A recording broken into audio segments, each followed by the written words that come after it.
All right, we have a clip here of Marjorie Taylor Greene, everybody's favorite, on Charlie Kirk, saying some pretty wild shit. Oh, I don't think the left would ever stop. I don't think they'll ever stop trying to invade our states or our counties. So how do we stop them? what?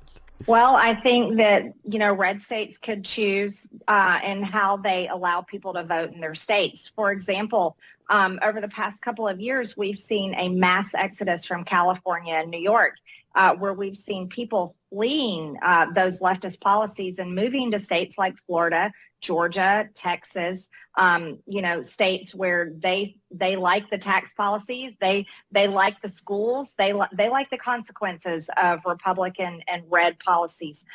What I think would be something that some red states could propose is, well, okay, if Democrat voters choose to flee these blue states where they cannot tolerate the living conditions, they don't want their children taught these horrible things, and they really change their mind on the types of policies that they support, well, once they move to a red state, guess what? Maybe you don't get to vote for 5 years. You can live there, you can work there, but you don't get to bring your values that I don't know. you basically created in the blue states you came from by voting for Democrat leaders and Democrat policies.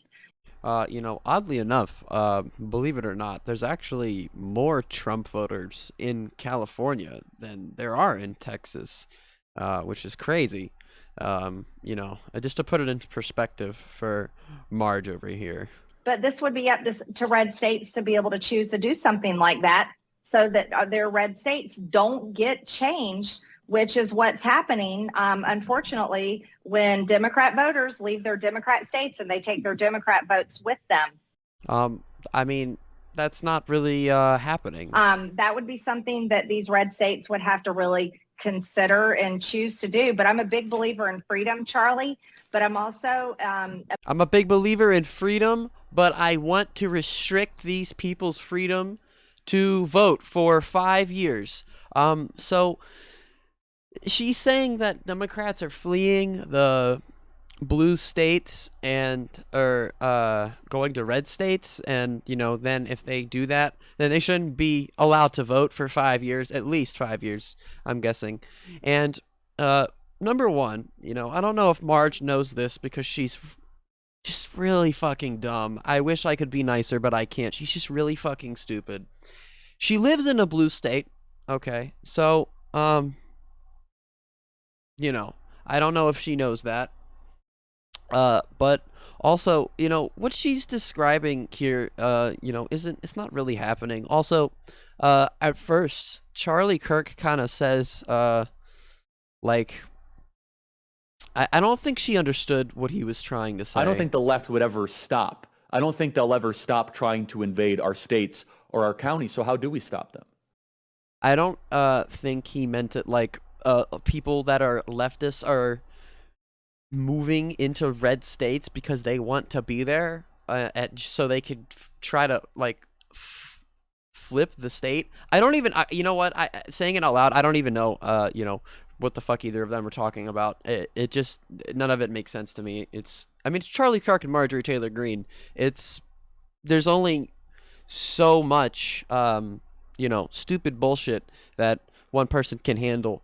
In a conversation, and these are two people that are they're right there. A big believer in defending our ability to pursue life and liberty and happiness. And Life, liberty, and happiness, of course, because everybody's happy when you restrict their right to vote for 5 years. It's crazy. I mean, it's never gonna happen. It's wild. But moving to Florida, she was saying, like, we've seen people moving to Florida. No one's fucking no one that's a leftist is gonna fucking move to Florida. That's not fucking happening. People that are leftists aren't fucking moving out into Texas. This shit's not happening. And Florida, Ron DeSantis, he's just doing shit that people like me look at and I'm like, what? That's crazy goofy. That's wacko shit. Banning books, that's crazy wacko shit. That's just, it's not happening. She's just, she's playing make believe, making up this faux, scenario, but trying to make it seem like it's a real thing that's happening, so she can perpetuate this narrative of fear and anger and get a reaction. So she's trying to push these people to be radical in a way, but she's only radical because of how uneducated and stupid she is. If that makes any sense, I don't know. I don't know. I don't know if it made sense. It sounded better in my head, but that's gonna be it for this one. If you like the video, then hit the like button. Subscribe. The subscribe button. Hit that too, and press the little bell and turn on all notifications so you guys never miss an upload.